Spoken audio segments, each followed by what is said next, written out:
In this video, I'm going to answer the question, can you use your belt sander on decking? So we have a piece of decking here. This is actually untreated, but obviously if you're restoring a deck of your own, you might have a lot of decking over a large surface area that's all been treated with maybe stain or varnish that's starting to flake off. So if you have a large area to tackle, obviously you're going to want to try and make the job as simple as you can for yourself. So that's why I'd recommend for refurbishing a decking to use a belt sander. It's the quickest way of removing that initial, half a millimetre of surface finish, and then you can quickly work your way around the deck with as little fuss as possible and slowly remove your stain or your treatment so you can then refinish your decking.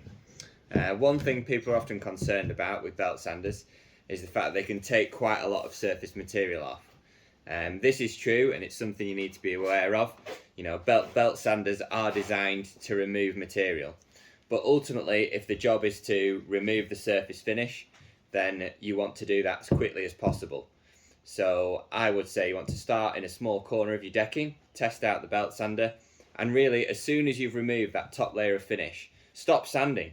You don't need to sand anymore. You can just literally put a harsh, coarse grit sandpaper in your belt sander, maybe 60 grit or 80 grit. Put a nice coarse sandpaper in, make it easy for yourself to remove the top layer, and then you can always put a finer sandpaper in after. The hardest job of any sanding project is getting rid of that initial old finish. So make life easier for yourself. Use a harsh sanding grit and get rid of that top finish, and as soon as the finish is removed, move on to the next. So if you do decide to use your belt sander on your decking, which I would recommend as the quickest way of refinishing it, then I'd always have a tendency to try and go with the grain of your decking boards.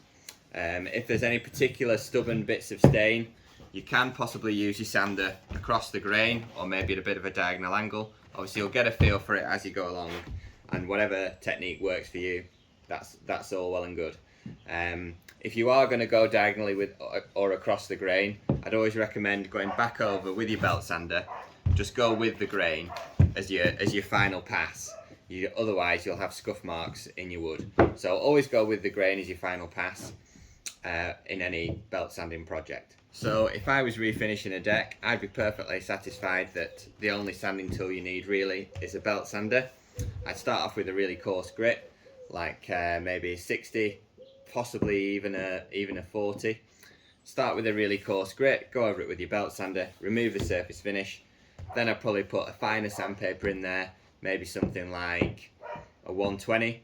Give the deck a final sand with 120. That way you've used your coarse grit to remove the finish, you've used your 120 grit to bring the wood up nicely.